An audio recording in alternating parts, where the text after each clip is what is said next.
E quando a gente pisca, já é quarta-feira, dia de quarta séries aqui no canal Ler Até Amanhecer. Eu sou a Joyce Rodrigues e sejam todos muito bem-vindos.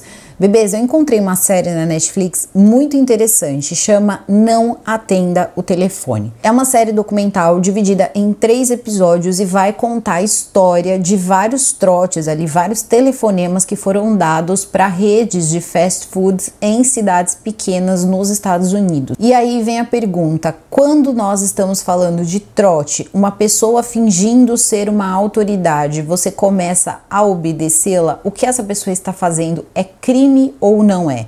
Então é justamente isso que o documentário vai mostrar pra gente. E claro, o que essa pessoa pedia pelo telefone. Então, aproveita, fica comigo, deixa o like de vocês logo agora no começo do vídeo, que é bastante importante. Também verifique sua inscrição, seu sininho de notificação. Segue lá no @Joyce Rodrigues Oficial, que por lá eu sempre notifico vocês quando sai vídeo novo. Então agora eu vou chamar a vinheta e a gente já começa. Então, Penny e Jack, vinheta. Bom, no primeiro episódio nós vamos ser apresentados a uma cidade chamada Mount Washington, que fica no Kentucky. Essa cidade é uma cidade pequena, então tem um policial, que vai ser um policial bem importante dentro da série, chamado Bud Stamp. O Bud, ele vai mostrando a cidade, né, dentro do documentário ele vai mostrando a cidade, dizendo que a cidade é uma cidade muito calma, que não tinha um índice de violência considerável. No ano de 2004, ele recebe uma chamada telefônica da polícia, ele estava iniciando um novo patamar ali dentro da polícia, ele estava galgando ali um novo cargo dentro da polícia. Ele diz que todos os olhos ali estavam voltados para ele e que ele precisava, dali para frente, fazer bons trabalhos para poder se dedicar dentro da carreira policial e continuar crescendo dentro da polícia. Tudo bem, até essa parte ele tá ali, ele tá fazendo o trabalho dele de investigação e tem uma chamada telefônica num McDonald's. Ele só não entende porque a polícia mandou ele diretamente para lá e não de repente um outro policial. Quando ele chega em um McDonald's da cidade, aí ele começa a entender por que as pessoas chamaram ele. Não se tratava de algo como um crime comum, mas sim uma coisa um pouco mais complexa. O que tinha acontecido naquele McDonald's? Quando ele chega no local, ele vê uma cena super estranha. Ele vê uma porta que tinha uma parte de vidro que tinha sido colocado plástico escuro para que ninguém pudesse ver dentro da sala. E dentro dessa sala, que seria a sala de administração do lugar, tinha uma mulher chamada Donna Summers, que tinha 51 anos e era encarregada ali, como se fosse uma subgerente ali desse McDonald's, tomava conta de toda a linha de produção de sanduíches e essa coisa toda, tomava conta ali dos funcionários, e também o marido dela, que se chamava Walter Nix. E o mais estranho de tudo isso é que na mesma sala tinha uma garota, uma jovem ali por volta dos seus 18 anos de idade, que estava muito assustada. Então ele começa a fazer perguntas para essas pessoas, o que aconteceu, porque foi chamado, e é aí nesse momento que eles começam a contar a seguinte história. Nós recebemos um telefonema de uma pessoa que se identificou sendo um policial e disse que essa moça, né, que essa funcionária, havia roubado um cliente, então nós precisávamos fazer uma revista. E nessa hora ele não estava conseguindo entender muito bem aonde eles estavam querendo chegar. E aí ele pegou e disse, mas revista, ele olhou para a situação toda, falou, mas revista como? E aí nessa hora a dona parece que se descontrolou um pouco, ele envolvia ali uma questão de tirar a roupa e tudo mais, e ele achou que aquilo não era uma situação para ser discutida ali, né, no estabelecimento. Então o que ele pergunta? Diz o seguinte, bom, vocês têm câmera de segurança? E eles disseram, sim, temos. Então ele pega as câmeras de segurança para poder assistir e entender, antes de chamar as pessoas para darem os seus depoimentos, os envolvidos, e vai assistir a fita. Só que ele não imaginava o que tinha nessa fita. É visível quando um telefone toca, a Donna Summers, ela vai lá e atende esse telefone. Nessa mesma hora, ela manda chamar uma funcionária chamada Louise, e a Louise chega no lugar, não tinha muita ideia do que eles iriam pedir ou do que tinha acontecido, mas era na sala da administração, então devia ser alguma coisa séria. Quando ela chega no lugar, a dona está no telefone com esse suposto policial e diz o seguinte, olha, esse policial está dizendo que você roubou aí uma cliente, então nós precisamos fazer uma revista. Nessa hora, a moça fica um pouco assustada, a Louise, ela diz, olha, eu não peguei nada de ninguém, só que isso não adiantava. E pelo telefone, essa pessoa ia dando instruções, dizendo, olha, ela vai dizer que ela não pegou, só que você precisa tirar as roupas dela, precisa olhar os sapatos, precisa olhar as meias, e é justamente isso que ela vai fazendo. E ele era muito assim, correto nas coisas. No início ele parecia muito correto. Então no telefone ele disse o seguinte, sua sala tem vidro? Ela disse assim, tem. Ele disse, então você peça para que alguém coloque um plástico para cobrir esse vidro, para que ela não fique exposta. Então parecia que ele estava tomando ali algum cuidado com relação à moça que passaria pela revista. Só que a dona, ela olha aquela situação e diz assim, mas por que eu tenho que fazer isso? Ele diz, você tem. Se você não fizer, eu vou ter que parar uma viatura policial aí as coisas vão ficar um pouquinho diferentes. O que ele quis dizer? Se chegasse uma viatura policial, ia chamar atenção, ia ser toda uma situação complicada, sendo que era uma coisa que ela poderia colaborar e, né, pedir para a moça tirar roupa, pedir para a moça mostrar que não roubou nada, então seria uma coisa muito mais fácil e muito menos vexatória até mesmo para a própria funcionária, para a Louise. Até esse momento as coisas eram estranhas, mas foram ficando ainda mais. Por quê? Ele ia pedindo para ela ir falando as coisas que ela estava vendo. Então, por exemplo, ele vai e fala para que, enfim, né, tire ali as roupas e tal. E a menina vai tirar. Só que até então, a Louise, ela estava com a dona, que era uma outra mulher. E ela começa a tirar e mesmo assim o tempo todo ela tá lá dizendo que ela não pegou nada de ninguém, que ela já tinha tirado tudo, que ela estava vendo que não tinha dinheiro nenhum ali. E essa pessoa ia cada vez mais fundo na parte de investigar o corpo da Louise para saber se esse dinheiro não estava em algum lugar. Quem pensa que todo esse sistema era rápido, você se engana. Ele ia pedindo aos poucos, ele ia pedindo e ele escutava a pessoa protestar, a pessoa chorar do outro lado do telefone, dizendo que não fez nada. Depois ele dava ali uma ordem, né, e dizia, não, faça com que ela tire ali de repente a blusa. E assim ia acontecendo. Então tudo isso acabava demorando. Só essa primeira fase, acredite, foi só a primeira fase, esse lance todo de despir, né, da Louise se despir, para poder fazer essa revista, demorou em torno ali de quase 1 hora. E vai ter um momento que a dona, ela vai começar a ficar aflita, porque o restaurante começa a ficar cheio, ali o McDonald's começa a ficar cheio, ela precisa tomar conta das outras pessoas, e quase como se ela não estivesse entendendo que tinha uma moça ali, né, em condições vulneráveis. Ela entrega para a moça assim um avental para que ela pudesse ali se cobrir um pouco, a menina chorando e ela no telefone conversando com esse policial. É nessa hora que ela chega e fala que ela precisava também fazer o trabalho dela, afinal de contas estava tudo parado no restaurante.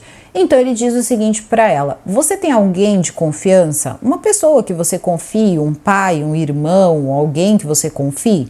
Ela diz, eu tenho o meu noivo. A pessoa do outro lado da linha diz para ela, então chama o seu noivo para que o seu noivo continue conduzindo aqui a revista, porque essa revista precisa ser feita até o final e ela ainda não foi concluída. E a dona nessa hora faz o quê? Liga para o noivo dela. É nessa hora que o noivo então chega, era um homem chamado Walter Nix e era uma pessoa da comunidade, era uma pessoa que fazia parte da comunidade, era uma pessoa que era treinador do time, né, da escola, então assim, treinava as crianças da escola, um homem de família e aquela coisa toda.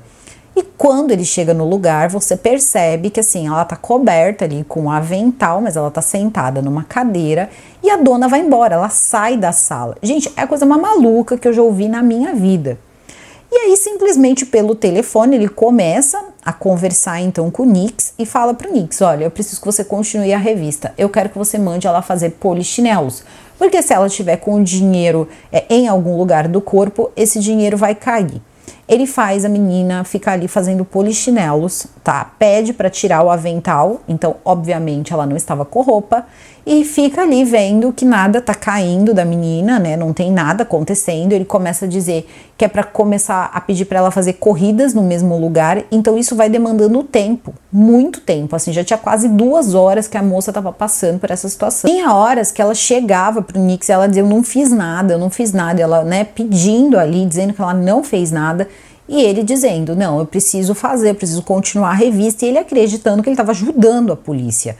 E aí tem uma hora que o homem no telefone diz o seguinte: eu preciso que você coloque ela no seu colo e que você bata nela. E eu vou contar isso apenas uma vez. O modus operandi com outras pessoas vão ser, assim, basicamente os mesmos. Então eu só vou contar uma única vez pra gente entender como era a mente dessa pessoa doente que estava no telefone e também qual era, né, ali os critérios, na verdade, como as pessoas obedeciam de uma forma tão fácil. Então tem uma hora que o Bud, o policial, ele diz que nas filmagens, nessa hora, ele já estava assim, que ele não estava acreditando mesmo no que estava acontecendo. Então ele falou que dava para ver subir, assim, foi tanto tempo e forte. Então, assim, teve uma hora que começou a aparecer, ficar machucado mesmo, ficar cheio de vergão. E a menina naquela situação, uma menina magra, uma menina pequena, franzina, e você vendo ela passando por tudo aquilo. Não contente, o homem no telefone disse o seguinte: olha, isso sempre muito calmo, ele era muito calmo no telefone, muito assim direto, ele pedia diretamente o que tinha que ser feito e disse o seguinte: infelizmente a gente só vai conseguir saber, né, se ela fez ou não ou o que aconteceu. E aí ele começa a tocar em assuntos como, por exemplo, de repente alguma desconfiança que ele não pode contar pro próprio Nix a respeito de substâncias ilícitas. Isso ele vai fazer com outras vítimas também. E ele chega e fala que ela precisa realizar um ato íntimo nele, ou com ele, ou ele teria que realizar esse ato íntimo.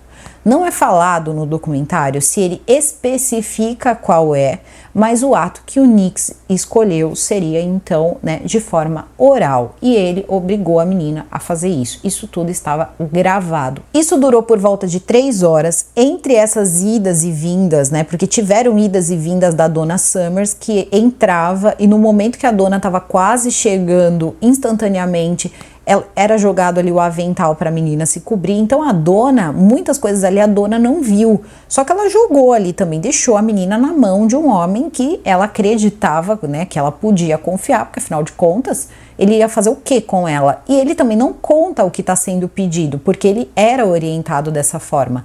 E era para falar, por exemplo, ela está fazendo isso, ela está suando, qual é o tamanho, por exemplo, do seio, como que é isso, como que é aquilo, pedindo para descrever o corpo. O cara estava lá, do outro lado do telefone. A porta da administração era próxima à porta de clientes. Aí sou eu que pergunto, como essa menina que já estava ali tão fragilizada, ela ia correr sem roupas pelo meio do restaurante e estava com medo de ser presa. Então tudo isso, quando você pega uma menina de 18 anos acostumada a obedecer, como é colocado ali, né? Elas estavam acostumadas a obedecer sem questionar, obedecer qualquer pessoa que tivesse ali mais poder, mais autoridade sem questionar, e foi justamente isso que ela fez. Ela foi obedecendo, até que teve uma hora que a própria Summer olhou toda aquela situação. Nix disse que aquilo estava ficando estranho, mas ele também não quis parar. Isso teria continuado se um funcionário que trabalhava no lugar não tivesse chegado, um senhor de idade, olhou aquela situação. Então vamos lá.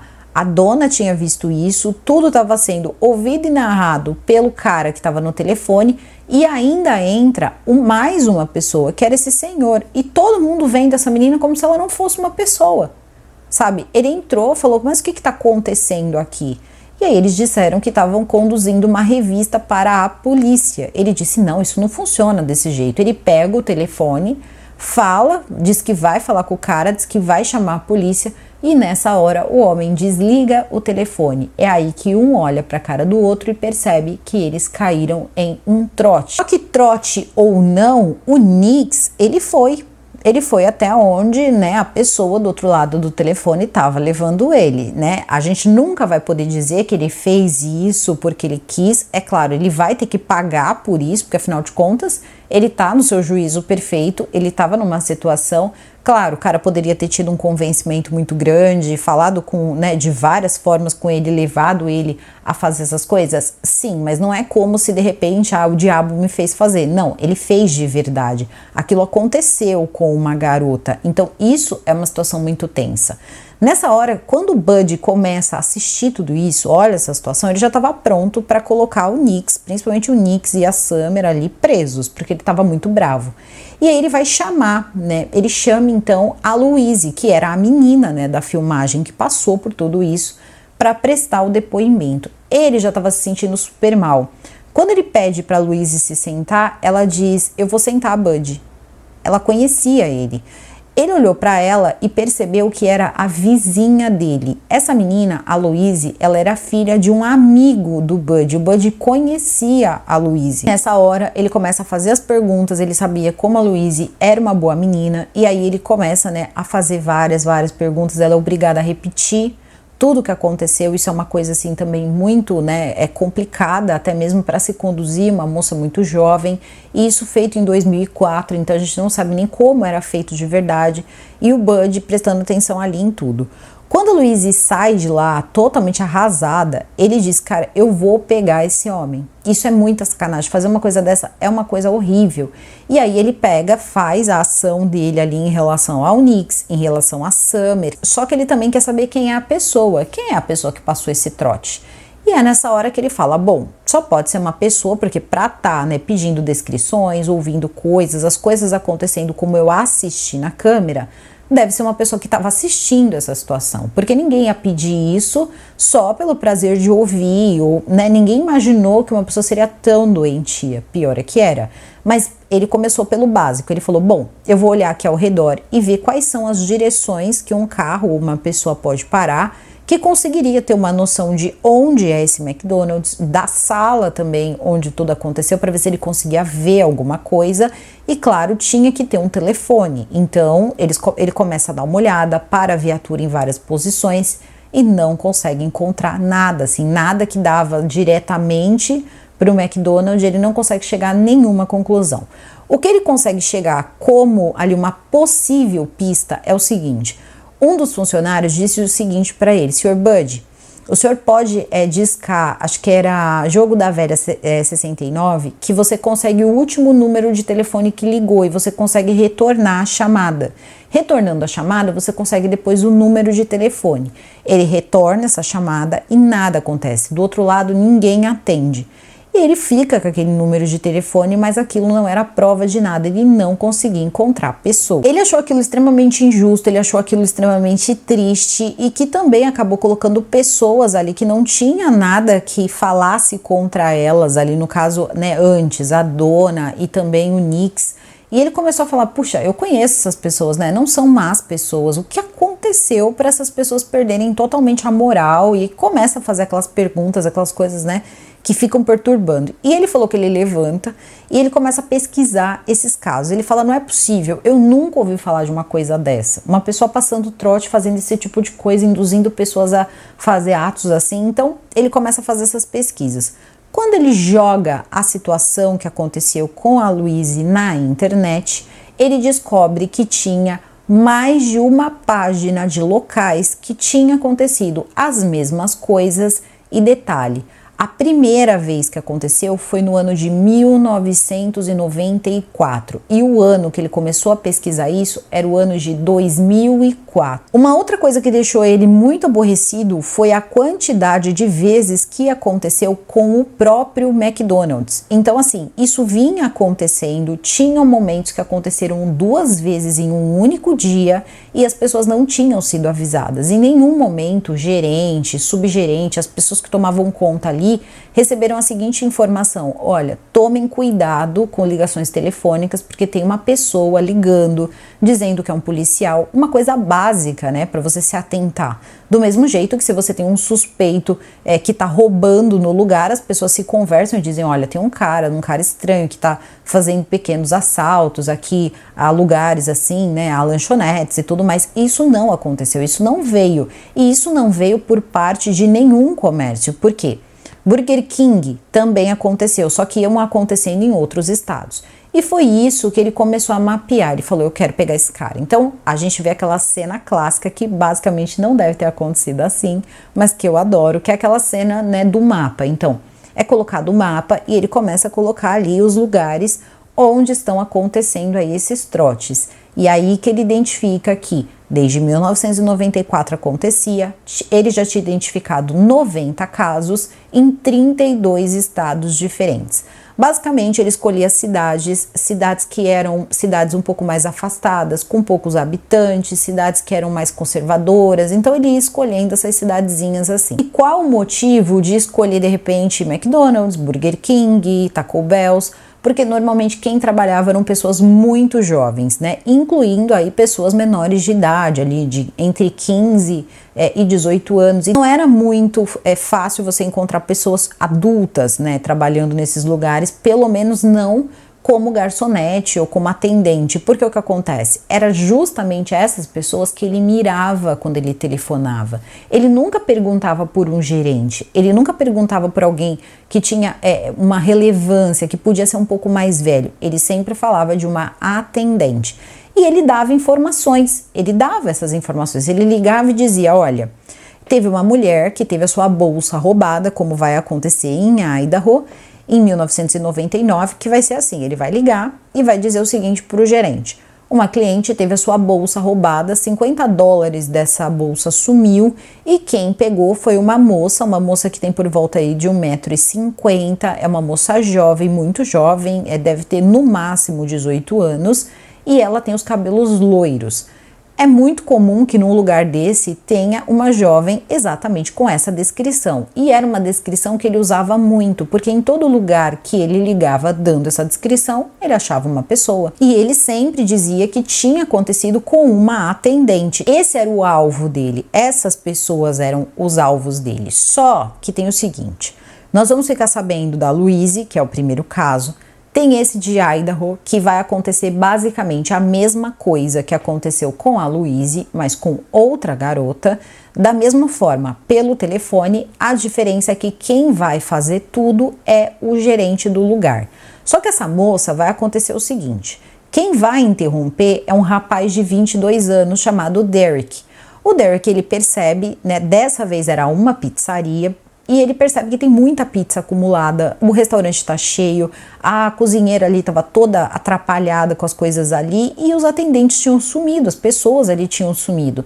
E nessa hora ele pergunta o que está acontecendo. Ela diz, é alguma coisa na administração. Então o que ele faz? Ele vai, né, e tenta ver o que está acontecendo na administração. Quando ele abre a porta, né, ele percebe que tinha uma garota ali basicamente sem nada. Então ele diz, mas o que está acontecendo aqui? Ele não era um rapaz tão jovem, ele tinha 22 anos. Então nessa hora ele olha aquela situação toda, joga alguma coisa ali para elas cobrir e diz o seguinte, o que você está fazendo? Fala pro gerente do lugar, tá doido, né? Tipo, você tá revistando uma garota e detalhe, ela tinha 16 anos. Ele fala, você não sabe que isso aqui tá errado? E aí ele vira pro rapaz, pro Derek e fala o seguinte, eu não tenho culpa, tem um policial aqui na linha. E o policial tá dizendo que ela roubou e eu preciso fazer essa revista para a polícia. Ele diz, mas você não sabe que você não tem autoridade para fazer revista para a polícia? E você também é homem, você não pode revistar uma mulher. Então ele pega o telefone e fala, deixa eu falar com ele. E puxa o telefone para falar com o tal policial. Na hora que ele puxa o telefone, ele dá um esculacho no cara pelo telefone, diz que se era uma coisa policial ele que parasse a viatura lá na frente. Só que a pessoa desliga o telefone. Qual é a cena que fica? A cena que fica foi o funcionário de 22 anos interrompeu o gerente que estava fazendo o quê? Era uma menina de 16 anos. Olha a cena, tenta realizar essa cena. Você tá ali, você flagra uma coisa dessa. É óbvio, ele mesmo diz no documentário, eu passei anos achando que ele tinha, sim, feito algum mal para ela de caso pensado e que a culpa era só dele, totalmente dele. Vai ter um desses casos que vai acontecer com um rapaz, e vai acontecer com um rapaz numa cidadezinha de Boston, também no ano de 2004. E aí a gente vai saber o seguinte, entre várias pessoas tiveram garotos, tiveram garotas e também clientes. Teve um caso que teve uma cliente. Então assim, ele não tinha mesmo muito limite. Teve uma hora que ele achou que era muito fácil, então ele fez com que uma supervisora fizesse tudo o que aconteceu com as meninas, mas com um rapaz. Então assim, ele não tinha limite mesmo. Ele queria totalmente assim fazer a pessoa se degradar ali o máximo que ela conseguisse.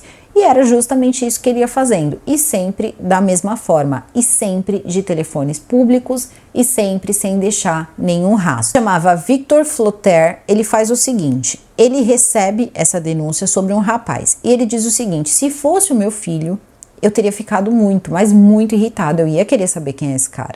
Então ele começa a investigar e chega à conclusão, a mesma conclusão, de que ele estava utilizando um cartão telefônico e fazendo ligações telefônicas de orelhão, porque ele começa a falar com a empresa, com essa empresa de telefonia. A questão era a seguinte: quando os dois eles começam, a fazer a mesma coisa, o encontro deles é inevitável. Então, eles comentam que em Boston tem um cara que tá fazendo essas investigações e ele tinha um número de telefone. O Bud tinha conseguido pelo menos um número de telefone. Ele liga para Boston e passa pro Vic. E agora a gente vai começar a chamar de Bud, que é o policial do Kentucky, e de Vic, que é o policial de Boston. O Vic pega o telefone e começa a falar nessa empresa aí de telefonia, e ele vai fazer assim quase uma amizade ali, pegar muitas informações com uma atendente chamada Michelle. E essa Michelle, ela vai contando para ele, falando que não tem como rastrear esses cartões telefônicos, que eles não deixam pistas, que eles não deixam rastros. Ele vai passar o número de telefone que o Bud tinha passado para ele. Ela vai dizer que não adianta, porque não dá para saber de onde, qual lugar do país aquilo aconteceu. E ela ainda comenta que não entende como tudo isso tá acontecendo há 10 anos e ninguém tá fazendo nada. E ele continua ali, as ligações foram todas gravadas, aquela coisa toda, tudo dentro ali, dos conformes. Só que a questão é a seguinte: ela vai perceber que pelo código de barras, ela podia saber quais são os lugares que estavam recebendo um determinado lote de cartões. E ela chega ao Walmart, e ela diz que era um Walmart, só que ela não sabia dizer qual era, porque esses cartões eles não eram rastreáveis, então não dava para saber qual Walmart recebeu aqueles cartões telefônicos. Só que aí ela diz o seguinte, que ela acabou descobrindo, isso depois de muitas ligações, ela diz que ela acaba descobrindo que desde 11/9, então do ano anterior, os cartões é possível você rastrear os cartões de uma forma ali, claro, é uma coisa mais policial, com pedido policial e tal. E ela ia ajudar ele a fazer isso, ia ajudar o Vic a fazer isso, a encontrar quem era o homem, então, que estava fazendo isso, de acordo ali com os números ali, de onde vinham aqueles telefonemas, pelo menos a cidade, não dava para saber muito, mas dava para saber pelo menos uma localização. Eles já sabiam que era um Walmart, se eles tivessem a cidade, pelos Walmart ali da região, tudo bem. E aí nessa hora é justamente isso que acontece, ela vai lá, ela dá uma pesquisada e eles têm um lugar, Panama City, na Flórida. E aí é que era o pesadelo, inclusive, do Vic, porque o Vic era de Boston e o Panama City, que é na Flórida, é muito quente, então ele verifica que é uma cidade de praia, uma cidade turística, uma cidade muito quente. Ele diz, gente, aqui as pessoas não param, elas são turistas, poucas pessoas moram aqui. E ele começa a verificar também que os telefones públicos ali, eles eram a céu aberto, basicamente. Então ele dizia, como é que alguém vai parar, sei lá, perto de... tá num posto aqui, num posto de gasolina, mas é tudo aberto. Uma pessoa que passa do lado, ela pode ouvir o que essa pessoa tá falando. Então ele começa a verificar que essa pessoa, ela era muito segura do que ela estava fazendo e ela não tinha problema nenhum em fazer essas ligações super estranhas, Vocês imaginem vocês ouvirem essas ordens que ele estava dando para as pessoas, que estavam do outro lado da linha. E ele começa a fazer estudos, ele fica 4 meses procurando, até que ele consegue encontrar um Walmart. Todos esses códigos, as investigações, essas coisas, ele chega a uma unidade do Walmart e pergunta o seguinte, fala, olha, eu quero saber se vocês têm câmera de segurança. Nessa hora, temos, mas para disponibilizar você tem que falar com fulano, cicrano, beltrano, e aí vai falando, até que ele diz, bom, eu não vou conseguir. E aí, de repente, ele consegue as câmeras de segurança. Se vocês estão pensando que é fácil, não é fácil. Um circuito de segurança são várias câmeras, então ele teve que assistir horas e horas e horas de várias câmeras, sem contar que você não sabe quem você está procurando. Então ele começa ali, a buscar, só que a fita estava muito ruim. Era muita gravação por cima de gravação, estava muito suja, a imagem estava pixelada, estava muito ruim mesmo. E ele não consegue nada, ele não consegue absolutamente nenhum sucesso com essa fita. Nessa hora que entra o número que o Bud tinha dado pro Vic, falou que conseguiu aquele número, no Kentucky, que tinha conseguido no caso da Louise, e fala para ele, vê se você consegue achar qual foi o Walmart que esse cartão foi comprado. E ele consegue encontrar qual foi o Walmart. E ele dá muita sorte, porque a câmera de segurança desse local era muito melhor. Tinha imagens, era uma imagem mais limpa, era tudo bem mais fácil. E aí ele começa a analisar horas e horas e horas de fita. Só que aí o que acontece? Tem uma hora que tá passando ali pelo caixa por volta de 3 e pouco da tarde, tá passando um cara no caixa, ele é descrito como de 30 a 40 anos, mas o cara, na minha opinião, daria mais idade, mas ele tá passando ali no caixa, pega o cartão telefônico e dá pra você perceber que era um cara meio forte, assim, grandão, volta aí de seus 1,80 m pra mais e cabelos escuros, mas não dava pra você ver o rosto muito bem dessa pessoa. Então ele volta a uma saga de tentar pegar o momento que ele entrou no Walmart pra ver se ele conseguia uma imagem de frente. E aí ele consegue a imagem de frente. Começa a analisar, liga pro Buddy e fala, olha, eu acho que nós temos um rosto para esse cara, e todo, né, os dois super felizes, só que aí tem um porém, as roupas. Ele verifica que o cara tá de óculos escuro, né, tá lá, né, vestindo suas roupas, tá com uma roupa escura, só que quando ele vira de lado, ele consegue perceber o seguinte, a lista na calça dele, ele tinha uma lista na calça que era igual o uniforme de polícia. E tudo parecia fazer sentido, porque ele sabia o procedimento, ele entendia o procedimento. Quando ele falava com as pessoas, ele sabia o que falar, ele sabia o que pedir, como pedir, a forma autoritária, a forma de conduzir. Então eles foram achando que aquela situação, né, aquela questão toda dele ser um policial podia fazer sentido. E eles começaram a acreditar piamente nisso, tanto o Vic quanto o Buddy. E eles dizendo, meu Deus, não é possível que esse cara é um policial pelo que ele tinha feito. Mas a imagem na câmera de segurança mostrava um uniforme policial. Tudo bem, nessa hora ele faz o seguinte, bom, então eu vou começar a conversar aqui, porque ele começa a trabalhar exatamente na delegacia do Panamá, na Flórida. Então, né, o Vic vai até os colegas, as pessoas que estavam trabalhando e falam o seguinte, vocês conhecem esse cara? Pega as imagens ali, as imagens que ele tinha conseguido pela câmera de segurança, pega a própria cópia da câmera de segurança e todo mundo dizia, eu não conheço esse cara, porque ninguém sabia quem era o cara. Mas, vamos esperar chegar, sei lá, a próxima turma, vamos ver se eles conhecem de algum outro lugar, fulano que conhece fulano, e ninguém sabia quem era o policial. Até que teve uma hora que uma policial disse o seguinte, este uniforme não é da polícia, porque tinha uma diferença muito pequena, mas muito pequena, só que ela consegue perceber essa diferença.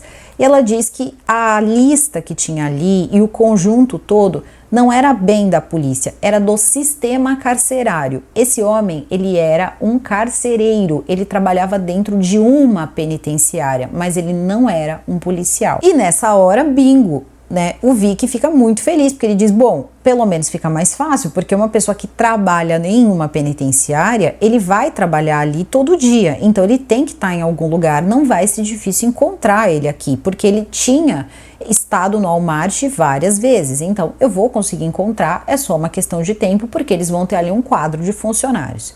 Então ele começa, vai na primeira penitenciária, não encontra ninguém que bate ali com a descrição. Segunda, nada. Na terceira que ele vai visitar, aí ele mostra as coisas, explicava a situação para as pessoas do que tinha acontecido, né, quem ele estava procurando e mostrava imagens da câmera de segurança e também fotografia. Aí olharam aquilo tudo, primeiro a imagem, depois falaram, não, deixa eu ver aqui um pouco, né, das imagens da câmera de segurança. Eu acredito que ele tenha colocado um tipo de foto, alguma coisa assim. Nem tudo é passado direto pra gente, tem umas partes que é um pouco borradas, assim. Principalmente essas que eu tô contando pra vocês, que é quando eles vão conversar com o cara.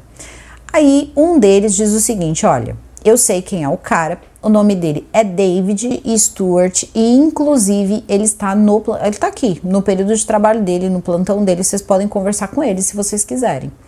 Aí eles pedem para que chamem, né, então o funcionário chega até o lugar, o tal do David Stewart, senta e eles começam a dizer para ele que era sobre uns cartões telefônicos e uns trotes que estavam acontecendo em alguns estados.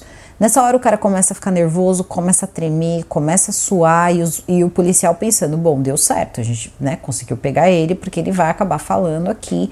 E ele começa a agir de uma forma muito estranha. Conforme ele vai fazendo algumas perguntas, perguntando se foi ele, primeiro ele diz que não foi ele nega.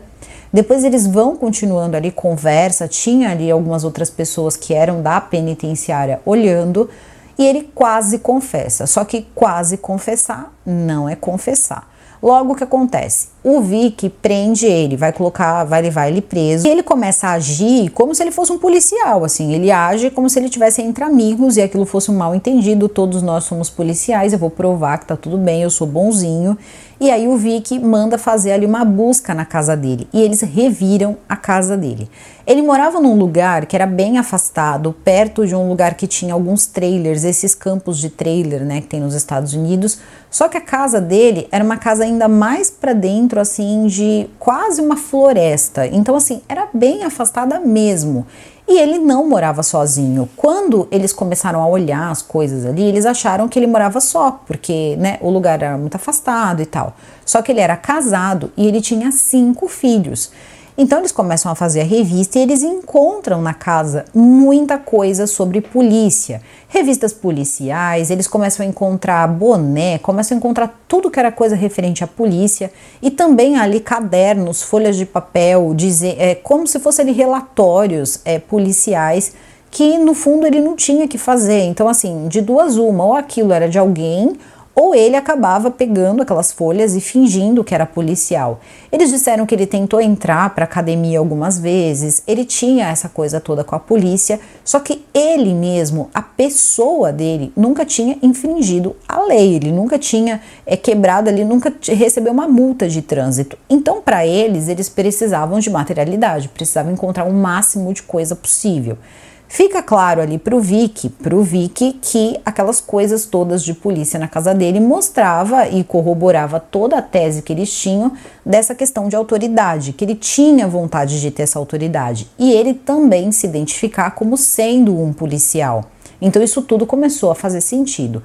Só que aí uma outra coisa vai acontecer, que vai ser o encontro de um cartão telefônico que tinha sido comprado no Walmart. Ele pensa o seguinte: pronto, a gente já encontrou tudo, já tem tudo aqui, a gente já encontrou as coisas que provam porque que ele diz que é policial, a gente tem um monte de coisa da polícia. Depois a gente encontra um cartão telefônico, e esse cartão telefônico foi comprado no Walmart, então as coisas pareciam ali que estavam funcionando. Descobrem também que o horário de trabalho dele era das 3 da tarde até as 11 da noite, então ele tinha uma janela de tempo ali interessante, que ele podia sair, fazer as coisas e tudo mais. Só que ele também tinha esposa e filhos, então algumas vezes ali a esposa dele pôde dar um álibi aqui ou um álibi ali e as coisas iam, né, acontecendo.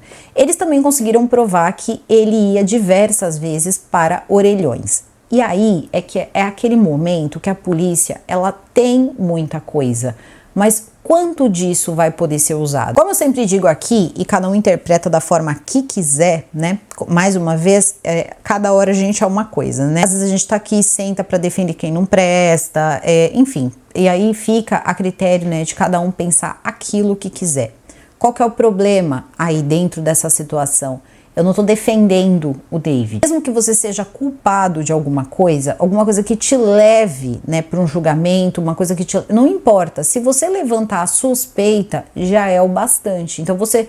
Não é como se você já entrasse culpado e você tivesse que provar a sua inocência. Você entra inocente, você tem que provar a culpa.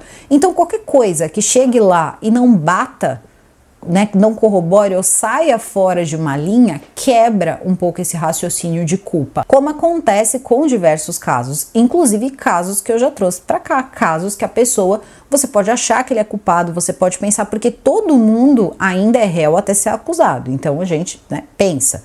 E aí você pensa, não, ele até pode ser, só que se ele levantar a dúvida certa na cabeça do jurado, ele não vai ser acusado, porque a pessoa não vai dar essa acusação. Levanta a dúvida, a pessoa sai inocente.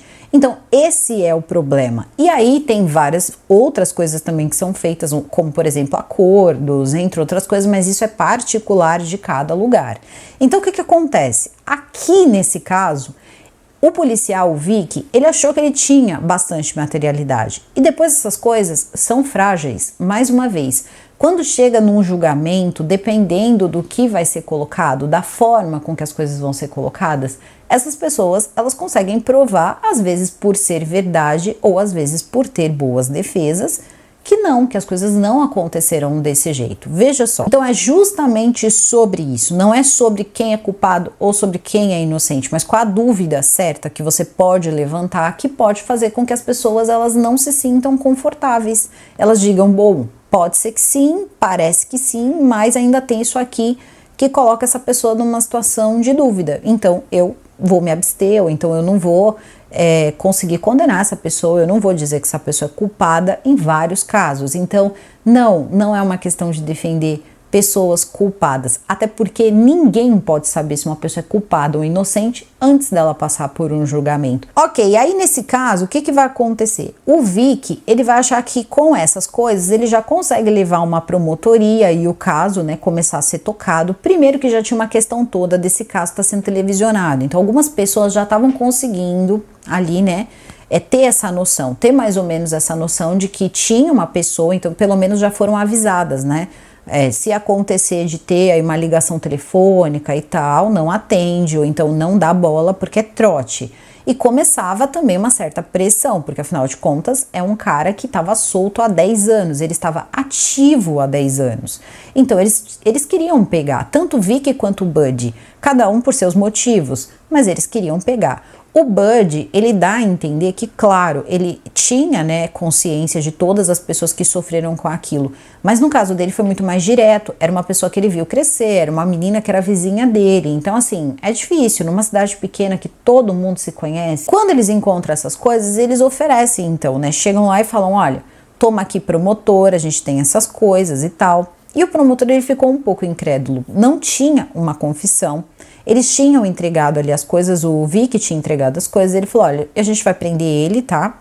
Vamos tentar prender ele, só que a questão é a seguinte, eu não sei até onde vai dar pra gente levar, né, esse caso com as provas que tem e tudo mais. O Vic liga pro Bud, o Bud liga pro Vic, eles conversam ali, explicam, é explicada ali a situação e ele tenta pelo Kentucky. Então, como foram várias ações em vários lugares, o Bud ele vai tentar pelo Kentucky a prisão do David. Então, o David é mandado pro Kentucky. Preso no Kentucky, é estabelecida uma fiança de $500 mil, uma fiança extremamente alta, então ele ficaria preso ali bastante tempo. O que mais estava acontecendo? O julgamento da Donna e do Walter Nix. Por quê?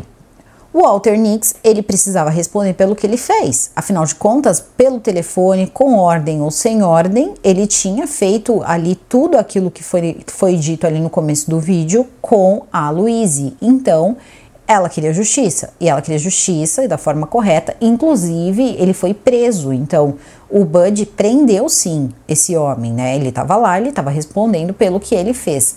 Ele vai lá, eles tentam fazer de uma forma, porque eles disseram que ele não era um bandido, eu acho muito estranho, né, essa pessoa ela não tem nenhum antecedente, tudo bem, isso aqui também é válido, né.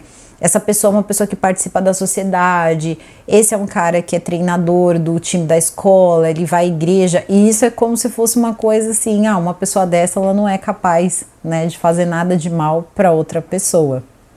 Enfim, isso não é critério, mas não é critério mesmo. Mas enfim, nesse caso, era uma coisa que as pessoas sabiam que era uma relação ali ligada a trote. Era uma coisa ligada a trote e tinha acontecido e era sério. Então ele faz um acordo e ele vai pegar 5 anos preso. Isso é bastante tempo, né? Ele vai pegar 5 anos preso, mas ainda não era nada perto do que a própria Louise queria. Ela não achava que aquilo era justiça. Muito sinceramente, se tivesse acontecido com qualquer outra pessoa, também ninguém acharia. A Donna, ela vai se manter ali numa posição em que ela recebeu ali uma ordem de um policial, ela acreditou, e aí tinha toda uma questão também dos advogados. Eu acredito que ela deva ter recebido a ajuda dos advogados do McDonald's, porque ela era funcionária do McDonald's, e também superior da Louise, né? Também isso aí tem um probleminha, dependendo você, isso aí é abuso, né, de poder.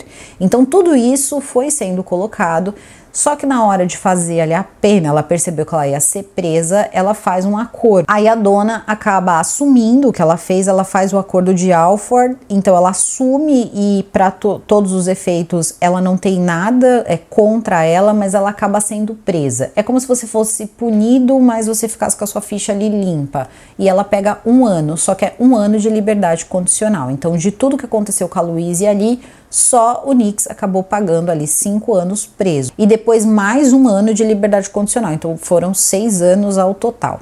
E os dois já, né, tendo sido penalizados, e claro que eu não tô diminuindo nada, porque assim, essas pessoas acabou também para elas ali, porque a comunidade e para a Louise também, porque todo mundo ficou sabendo disso, tanto que o Bud no começo, ele chegou a pensar até que poderia ser alguém querendo fazer algum mal mesmo para a Louise, que não gostava da Louise ou queria pregar uma peça na Louise e tinha feito aquilo para tirar sarro ou para fazer alguma coisa depois ali contra a Louise, porque era uma coisa muito séria. Então eles acabam tendo suas penas ali e quem vai acabar no Kentucky futuramente é esse David, né? Esse David Stewart aí, que eles tinham certeza e têm certeza até os dias de hoje que era o culpado, era o cara que estava passando trotes há 10 anos. Só que esse cara, ele tinha família. E parece que um dos irmãos, pelo menos é assim que é relatado pelo próprio advogado dele que participa do documentário, o irmão contrata ele. E esse advogado era um advogado assim de nome, porque as acusações eram de incitação por meio de trote, então incitação vocês sabem a quê, né, por meio de trote, e também por ele estar pegando ali uma coisa que é de uso da comunidade, um cargo de comunidade, que é no caso ali um policial, então todo mundo deveria confiar na polícia, todo mundo, né, tem essa coisa com a polícia é uma coisa que serve à sociedade, é um cargo que serve à sociedade, então ele estaria roubando esse cargo também, e ali algumas outras acusações. E o advogado logo na hora diz o seguinte: é impossível você ser condenado, você não podia abusar de uma pessoa pelo telefone. E teoricamente era o que ele fazia. Só que uma pessoa fazia para ele. No fundo, ele era o cara que fazia alguém fazer. Só que essa outra pessoa, ela fazia. Então, assim, querendo ou não, quem sujava as mãos não era ele. Ele se divertia, ele ouvia, né? Se fosse, então, ele a pessoa, porque isso também a gente nunca vai ter certeza. E isso seria muito difícil ser provado no tribunal que era ele, principalmente através, e é aí que a gente pensa assim, nossa, encontraram muita coisa, encontraram um cartão telefônico, encontraram cenas dele no Walmart e tal. Só que acontece que era rotina dele usar cartões telefônicos, porque era mais barato do que você ter uma linha fixa. Ele era um pai de 5 filhos. Quando a esposa dele trabalhava, ele tomava conta ali da ida, da volta das crianças da escola. Ele telefonava em vários lugares diferentes. Era a rotina de vida dele. Então, nunca vamos saber se ele era ou não o homem. Apesar de nas filmagens, sim, parecer sim ele. No dia do julgamento ele estava totalmente diferente, cabelo cortado, outras roupas e tal. Até parece um pouco diferente. Mas ali, no momento em que eles o encontram junto com as câmeras de segurança do Walmart, era extremamente parecido. Muito difícil aí até pensar que não era. Só que a questão é, chega no tribunal, vamos provar. Vamos provar, porque qualquer dúvida que ficar, não importa quão terrível seja a coisa que você esteja sentado aqui sendo acusado, se tiver dúvida, você não é culpado.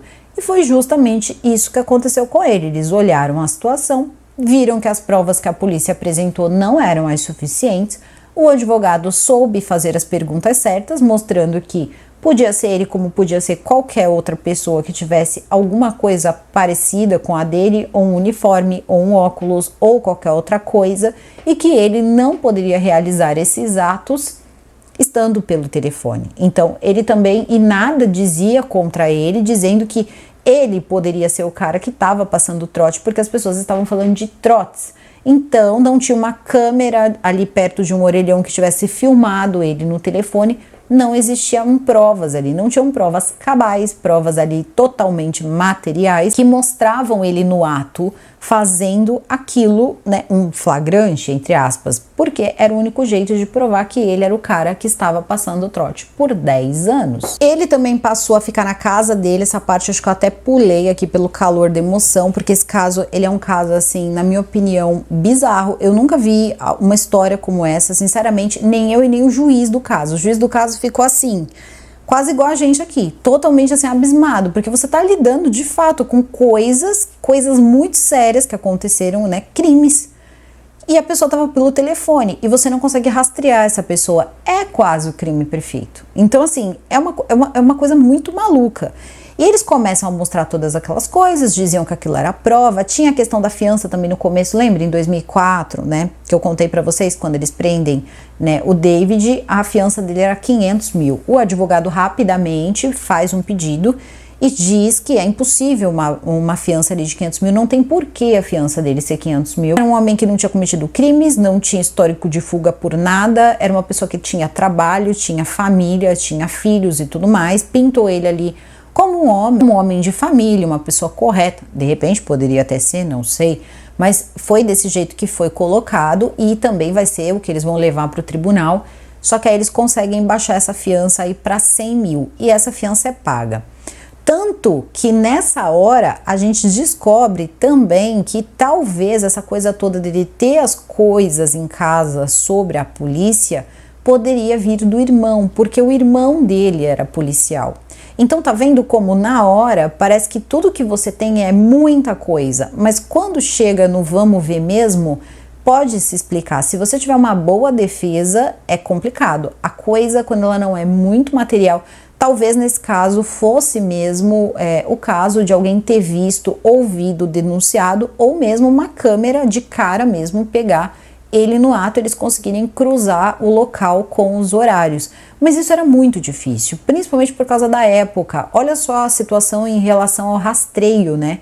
Ao rastreio dos cartões, ninguém saber, né, que aqueles números pertenciam a quem ou de onde vieram. Então, olha a dificuldade de tudo para a época, só que isso já estava acontecendo há muito tempo. Se você não consegue pegar a pessoa, foi uma negligência, segundo os policiais, das pessoas, né, que tinha os seus estabelecimentos, suas redes, né, como o McDonald's, Burger King, o Pizza Hut, o Taco Bell e tal, não ter avisado, uma vez que eles já estavam passando ali, por algumas vezes já tinham passado por essa situação e que era uma situação que podia levar pessoas à cadeia, como foi o caso do Walter Nix. Teve um outro rapaz também, um outro senhor, na verdade, que era o gerente da moça, coitada. Tadinha dessa menina, gente. Meu Deus do céu.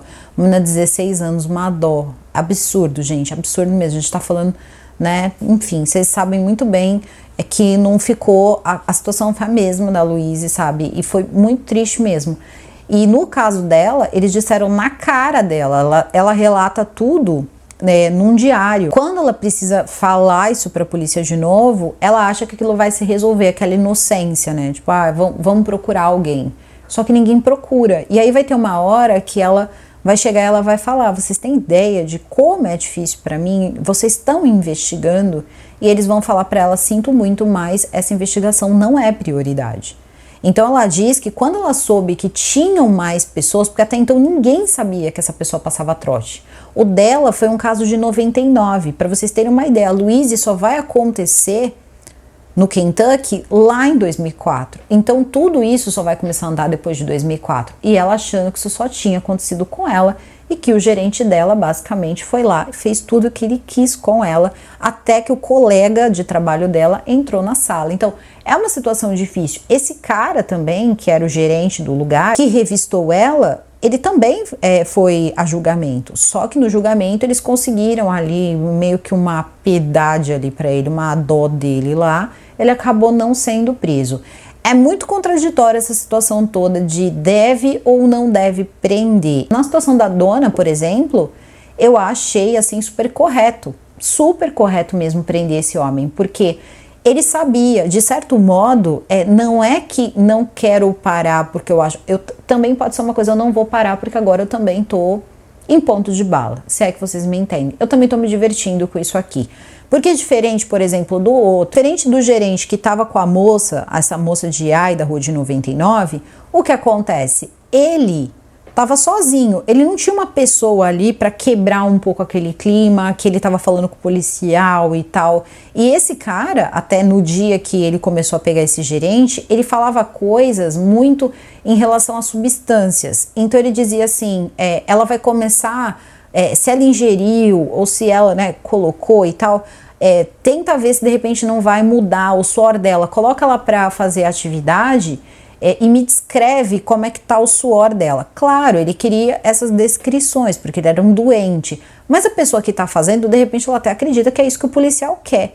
Agora, no caso deles dois ali, tanto da dona como também do Walter Nix, É uma situação difícil, porque um acabava interagindo com o outro. Em nenhum momento, nenhum dos dois. Dona, quando ela atende o telefone, ela podia estar imersa, né, naquele primeiro contato. Depois, de repente, ele também, quando ele é chamado pela dona, né, que é a noiva dele e que confiou aquela situação para ele, também tem um peso. Você fala assim, caramba, é uma coisa séria, senão ela não teria me chamado aqui. Afinal de contas, é uma garota sem roupa e ela é minha noiva, né? Isso aí não é uma situação muito normal. Mas quando você começa também a colocar, você coloca o homem ali, tem uma mulher naquelas condições, fazendo todas aquelas coisas que o outro pedia e depois pedindo para terminar o ato, aí tem ali sim um momento, né, que a pessoa ela pode quebrar a moralidade. Não estou dizendo que quebrou, mas não é uma coisa impossível de acontecer. A pessoa simplesmente olha e fala, cara, ferrado, ferrado e meio, vamos continuar isso aqui. Tomara, aí já vira assim, né? Tomara que seja mesmo a polícia. Só que é difícil de pensar também que você está recebendo um trote. O que seria o mais provável, né? Isso aqui não pode estar acontecendo. A polícia não age desse jeito, ó, vai lá e faz isso. Você não é um agente secreto. E é aí que vai entrar depois o tal do experimento que eu já conversei com vocês sobre, que era o experimento de obediência, que a gente já vai falar daqui a pouco. Quero encerrar o David, porque depois nós vamos entrar na Louise. E aí essa questão do experimento, ela vai ficar um pouco mais, assim, interessante pra gente prestar atenção. Porque o que acontece? Quando o David ele for a julgamento, em 2006, a gente tem que pensar da seguinte forma. Quando eles conseguiram estabelecer a fiança para $100 mil, ele paga essa fiança, tá? Essa fiança é paga e ele vai para casa dele, tá? Ele volta, né, para casa dele lá no Panamá, lá na Flórida e fica tranquilo, conversando com os advogados, montando sua defesa, fazendo tudo o que precisa. E quando acontece o julgamento é ano de 2006. E por incrível que pareça, as ligações pararam. Ninguém mais passou trote em lugar nenhum. Isso prova que era ele? Não. De repente, uma pessoa que viu a situação toda acontecer falou, agora eu não posso passar um trote, porque vão saber que não é o cara e tá todo mundo achando que é o cara, então é melhor parar por aqui, porque senão vou ser preso. Também é um pensamento, temos que colocar aqui, afinal somos adultos e podemos pensar, né? Então, em outubro de 2006, o julgamento ele começa, o advogado dele vai lá e começa principalmente dizendo que ele não poderia fazer, por exemplo, alguma coisa com a Louise pelo telefone, que culpa teria, né? Mesmo se fosse ele que estivesse no telefone, que alguém decidiu obedecer às ordens dele e que aquilo não tinha fundamento. Chegou a dizer até mesmo que não existia aquele tipo de coisa, que isso que eles estavam querendo imputar não existia, podia ser uma coisa horrível, mas não era uma coisa válida. Começaram a falar ali várias coisas, né, dentro das suas teorias e tal. Só que a questão era a seguinte: um cartão telefônico vazio, foi explicado, ele andava por aí com os filhos, ligava o tempo todo para a esposa quando a esposa estava trabalhando, então claro, ele falava no orelhão, como basicamente ali 70% da população, e principalmente se as pessoas elas eram mais humildes, porque era muito mais barato você comprar um cartão telefônico e telefonar da rua do que ter um telefone fixo na época, estamos falando de 2004. Então, tudo isso foi usado no dia, né, como prova ali de que não teria sido ele, ou pelo menos indícios de que não teria sido ele. Os indícios, eles foram rebatendo, as provas foram rebatidas, indícios rebatidos, tudo rebatido, e aí ficou na mão dos jurados. Mais uma vez, jurados com dúvidas, e na dúvida, ele foi inocentado, e eles tinham pedido uma pena para ele ali de 20 anos, ele podia pegar até 20 anos, e ele não pegou pena nenhuma, ele foi absolvido, tá? Então ele foi absolvido de todos os crimes, e é por isso que não dá para saber todos os crimes que ele estava respondendo. Falaram de 2, que foi usurpar um cargo público de segurança e também de tentar induzir pessoas com trotes a fazer, né, atos inapropriados. Ok, o advogado venceu. E até hoje o advogado ele é firme em dizer que sim, o cliente dele é inocente. E aí você também pega a vida do cara, né, de 2004 para frente, parece também que não tem nada que diga contra ele. Ou os policiais teriam comentado no documentário. Porque ainda são policiais que se frustraram demais. Quando essa decisão sai de que não era ele, depois de tudo que eles fizeram, tudo que aconteceu, eles ficam muito frustrados, porque eles tinham certeza que era o melhor caso que eles já tinham montado. Um deles chega a dizer que nenhum caso que ele levou para a promotoria a pessoa foi inocentada, e o advogado fala o seguinte, que você tem que rezar, você tem que torcer para você não cair na mão da polícia dos Estados Unidos. Porque se você cair na mão deles, eles vão provar que você é culpado. Eles vão cavar provas até onde não existe para conseguir provar a tese deles e não tirar você da cadeia. E que sim, eles agiam dessa forma. Palavras do advogado de defesa, David Stewart, e um advogado de defesa que eles dizem no documentário que era um advogado de defesa conhecido. Porque você olha aqueles policiais e você pensa o seguinte, não é o que parece, eles estavam investigando. E aí que é quando a gente para e pensa, é uma guerra de narrativa, não dá para saber também, porque veja só, o Bud, ele não tinha experiência, ele estava ainda pegando experiência, tanto que ele comenta isso no documentário. De repente você conseguir chegar a essa pessoa, uma investigação tão grande, que daria aí, né, uma certa... Porque também eles jogam na culpa, na conta dos estabelecimentos que não avisaram. E eu concordo, deviam ter avisado que estava acontecendo esses trotes e tal. Só que a polícia também podia ter passado nos estados em que isso aconteceu um aviso dizendo que essas coisas estavam acontecendo. Então, né, tá para eles a mesma distância que tá para você. Se você percebeu que não tá surtindo efeito, pelo menos comunica. Se você não consegue pegar a pessoa, pelo menos você comunica que essa pessoa está fazendo essas coisas. Ah, mas isso pode espantar o bandido. Ah, mas isso pode... Só que acontece que eles não tinham como pegar. Então, se não tem como pegar, esse é o único jeito. E, de repente, as pessoas sabendo, poderia até ser que alguém tivesse visto na época e tivesse contado, olha, eu vi fulano tal dia fazendo tal coisa, e tivesse uma prova ali, algum jeito de provar quem é que sabe. Agora, o que de fato acontece é que ele sai totalmente inocente. Então, de duas uma. Ou o homem que fez tudo isso está livre hoje, ou nunca foi o homem, e o homem que fez isso continua livre até o dia de hoje, porque sendo ou não ele, se foi ele foi inocentado, e se não foi ele, eles nunca pegaram quem fazia isso. E a Louise, nessa hora, tá fazendo o quê? Recolhendo seus caquinhos, porque para ela não foi fácil, para ela a vergonha foi muito grande. Foi uma moça que disse que depois que tudo isso aconteceu, ela passou a não conseguir dormir à noite, assim, ela trocava o dia pela noite, ela não conseguia, ela tinha medo de dormir à noite, ela teve ali os seus problemas psicológicos, foi uma situação para ela que afetou muito a vida dela, mas muito mesmo. Ela não podia perder o emprego dela, ela teve que sair do emprego dela, não tinha muita alternativa. Então, assim, a vida não foi muito fácil ali para ela, como não foi para as outras garotas. Só que ela foi atrás dos direitos dela. Ela procurou uma advogada conhecida por ser uma advogada muito, mas muito dedicada, e a advogada já chegou chutando o balde. Ela foi lá e ela processou o McDonald's. Por quê? Parece que eles chegaram a uma conta de 27 vezes em que tinha acontecido com o McDonald's. E aí você pode pensar assim, ah, mas todos ali na região do Kentucky e tal. Não, porque eram 32 estados. Isso aí dá menos do que um McDonald's por estado. A questão toda é que aquilo é uma rede.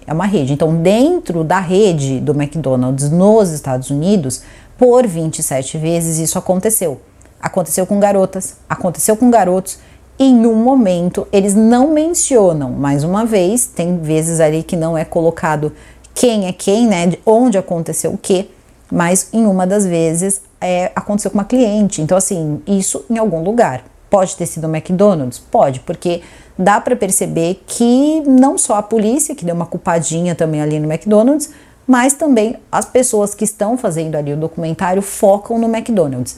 É perseguição? Não. É que o McDonald's talvez tenha sido alguém que arcou com a responsabilidade. A Louise, ela vai para os tribunais, tá? Ela quer uma indenização. Na verdade, quem acaba pedindo essa indenização é a advogada dela, né? De 200 milhões de dólares. Então, assim, era muito dinheiro, mas era muito. E aí, o caso acaba tomando as manchetes. Ela quer 200 milhões de dólares da franquia. E aí todo mundo começa, né, a falar sobre esse valor, mas que era merecido, que eles tinham que pagar mesmo, porque foi uma falta de comunicação, eles deviam ter conversado para poder proteger ali os seus funcionários, que aquilo era um abuso, um absurdo e tudo mais. E ela começa a pedir. Por quê? Advogados, eles são espertos, eles sabem o que acontece num julgamento, eles sabem tudo que vai ser levantado, inclusive que normalmente essas indenizações, elas caem muito em valor. Então ela já pede um valor maior, né, para ver aí no que ia dar. Só que quando os advogados eles chegam no dia da audiência, os advogados do McDonald's, eles começam a fazer o quê? Detonar a reputação da Louise, a ponto de dizer que a Louise estava conivente com o cara que tinha passado o trote. Então quer dizer que o que ela fez no Nix, né? Porque querendo ou não, se o Walter Nix foi considerado culpado, absurdos com a moça, então ele era a vítima dela, porque se ela estava de conluio com o cara do trote, que ela estava participando do trote, então a vítima no fundo era o Nix, não fazia o menor sentido. Fora que a câmera, você percebe, né, o grau que essa menina tá de nervoso, desespero, então isso é uma coisa meio absurda. Aí a advogada faz o seguinte, tudo bem, você está dizendo que então ela estava sabendo que o que estava acontecendo com ela era combinado, que era um trote combinado? Não tem problema, eu quero que todo mundo que seja jurado aqui, que todos os jurados aqui assistam do começo ao fim tudo o que aconteceu com ela e que tirem as suas próprias conclusões. E aí é visível, porque o começo da fita é um telefone tocando, a menina chegando lá, uma menina mais uma vez franzina, ali você vê super doce, sabe, super obediente, chorava, tentava pedir ajuda para a dona o tempo todo. Quando tudo isso começa a acontecer, a dona do telefone, ela tentava abraçar a dona, pedindo, sabe, ajuda, e nada. Então, aquilo tudo acontecendo. Foi assim, extremamente absurdo o que aconteceu com essa moça, absurdo em todos os níveis possíveis. Faz determinada coisa aqui e daqui a pouco alguém entra, tal, e daqui a pouco, né, vem aqui, resolve isso aqui pra mim. E a menina tá lá, e daqui a pouco alguém entra. É quase como se entrasse no meio do ato e falasse, só um minuto, agora volta. Gente, absurdo total. E assim, tudo isso foi assistido. E aí nessa hora, meu amigo, não teve jeito, né? A menina ganhou merecidamente. Eu fiquei muito feliz mesmo que ela tenha ganhado. Achei até pouca a indenização, porque foi uma indenização de 6 milhões, mas tudo bem, 6,1. Eles ficaram com cara de quê? De bobos, porque tentaram mesmo sujar o nome da menina. Quando falaram, você tá pedindo quanto de indenização? 200 milhões? Claro, nós já entendemos do que se trata essa audiência. Tipo assim, você só que tá querendo dinheiro. Claro, eles também são advogados, né? Então estão tentando fazer lá o seu papel. Bom, no final, a bem da verdade é que os dois policiais, eles ficam frustrados, porque na cabeça deles eles tinham o caso perfeito e não, esse homem foi absolvido, talvez fosse de fato inocente, ninguém nunca vai saber, e nem eles, e nem ninguém, né? Nunca vai saber. E eles não tinham o caso que eles acharam que eles tinham. Só que também foi uma história que pegou todo mundo desprevenido e por um tempo as pessoas falaram sim desse caso, que foi um caso que deixou todo mundo muito chocado. E vão aparecendo pessoas também. A partir do momento que em 2004 acontece isso, começam a aparecer pessoas que passaram por essa situação em diversos restaurantes, né, em diversos locais, e começa também a chegar mais e mais pessoas. Algumas fizeram acordo, outras não denunciaram, e essas pessoas começam a denunciar. Isso é uma coisa normal, é um efeito normal quando algo como isso, como um homem, a palavra, gente, nem pode ser dita aqui, mas era um cara que vocês sabem o que ele fazia por telefone e por indução. E aí que vai ser falado de um experimento que chama o experimento de Stanley Milgram. Esse experimento é aquele experimento do choque elétrico, que tem, né, o cara lá, o professor que está conduzindo o experimento, que é como se fosse o cara que fica vigiando todo o experimento. Eles contratam um ator que estaria recebendo choques, né, então ele receberia choque elétrico cada vez que ele errasse uma resposta. Então, cada vez que erra uma resposta, eles pegariam uma pessoa de verdade que estava participando do experimento e não tinha nada a ver com aquilo, ela era colocada num lugar e de repente ela não estava, né, vendo a outra. Só que tinha todos os botões ali de choque e a voltagem desses choques elétricos. E essa pessoa, que seria o condutor do experimento, ele faz essa fala de autoridade e diz o seguinte para a pessoa: quando ele responder a pergunta errada, que seria no caso um ator, né? Quando ele responder a pergunta errada, você precisa dar o choque nele. Se ele responder outra, o choque vai sendo cada vez mais forte. Só que tinha ali um número muito grande de botões e o número de respostas erradas podia chegar num nível que aquela voltagem poderia ser fatal. Só que a pessoa, por ter recebido uma ordem, era impressionante. Você assistia, assim, isso passa um pouco no documentário, mas quando você percebe como era conduzido, as pessoas elas ficavam desesperadas, porque elas sabiam que era muito forte o choque que elas iam ter que dar. Mas ainda assim, elas apertavam o botão. Elas sabiam que podia acontecer alguma coisa de ruim, supostamente porque era um ator, né? Então, ele só estava fingindo que ele estava recebendo aquele choque. Quando uma pessoa ela mostra a autoridade, a capacidade que o outro tem em obedecer. Então, você pega uma pessoa que não tá por dentro do que está acontecendo, coloca um ator para fingir estar recebendo esse choque e tem o condutor do experimento que tá ali com toda a autoridade dizendo o que é para ele fazer. Então no documentário mostra um cara e ele já tá numa voltagem ali de 220 volts e tem uma hora que ele fala assim, mas e ele, olha, será que ele tá bem? E aí o cara fala para ele, mas por que você fez isso? Ele diz, porque me mandaram. E aí dizem pra ele, mas quem te mandou? Ele disse, ele tá falando do condutor do experimento, né? Ele não me deixou sair daqui. Só que ao mesmo tempo o cara não tá amarrado, ele não vai ser preso se ele sair dali, ninguém ameaçou a vida dele, ninguém fez nada contra ele. Só deram pra ele uma ordem. Então é dizer que uma pessoa no momento certo, no ambiente certo, nas condições certas, elas podem sim acabar obedecendo uma ordem dessa. Então, para todas as pessoas que disseram, essas pessoas são isso, essas pessoas são aquilo, saibam que durante o experimento, 65% das pessoas que participaram do experimento, segundo o documentário, elas obedeceram às ordens até o final, mesmo em agonia. Então, essas pessoas elas ficavam nervosas, elas choravam, elas passavam mal, mas elas continuavam apertando o botão, como se fosse uma coisa muito automática. Então, é uma situação a ser analisada, porque era é aí, que a gente fica pensando, e que algumas pessoas aí pensam, levantam e tal, a relação que tinha com as pessoas, por exemplo, com a dona, com o Alternix, todas as pessoas que acabaram caindo no trote desse cara aí, que as pessoas acabavam, recebendo essas ordens ou essa fala, não dá para saber se essa pessoa ela estava fazendo isso de propósito, de repente tentando conduzir isso nas pessoas mais de uma forma que gerasse prazer para ele, não dá para saber qual era a intenção. No fundo seria muito interessante se esse cara ele tivesse sido preso para tentar entender como era a cabeça desse cara, um idiota maluco tarado que ficava lá passando o trote. Ele era tudo isso, mas tinha alguma coisa a mais, entende? Porque era muito certinho, mas muito certinho, funcionava, e funcionava em quase todas as vezes que ele tentava. Eu trouxe isso de uma forma tranquila, óbvio, não é necessário ficar, especificando todas essas coisas, eu também não gosto por vários motivos, até mesmo, por motivos aí que eu já mencionei, só que a questão é a seguinte, tá?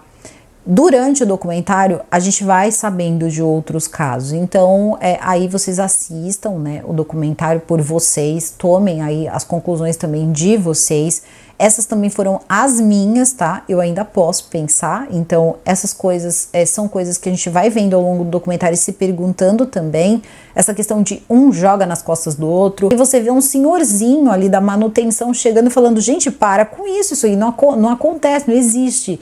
Então é muito louca essa história, gente, é uma história muito boa e uma coisa assim que mostra mesmo como a psique humana, ela é complexa, como as pessoas, elas podem, de repente também, alguns eu acredito que tenha sido aí meio que, levados de alguma forma a agir dessa forma, por ter tido uma voz de autoridade policial, pode ter sido, mas também pode ter acontecido sim de pessoas terem rompido com a sua moralidade mesmo, porque entraram naquele clima todo, e só no final que tava ali no meio de tudo e percebeu que, cara, nessa situação toda você é o criminoso e não quem tá no telefone, a menina tá ali e é você que vai pra cadeia. Então é uma história, tanto eu gostei bastante, tá disponível lá na Netflix. Cada um, claro, vai ter a sua opinião, pode concordar, pode discordar, só faça isso com bastante respeito, tá bom? Aqui nos comentários. Então, eu vou ficando por aqui, o vídeo fica por aqui, eu espero que vocês tenham gostado, eu desejo a todos vocês um excelente meio de semana,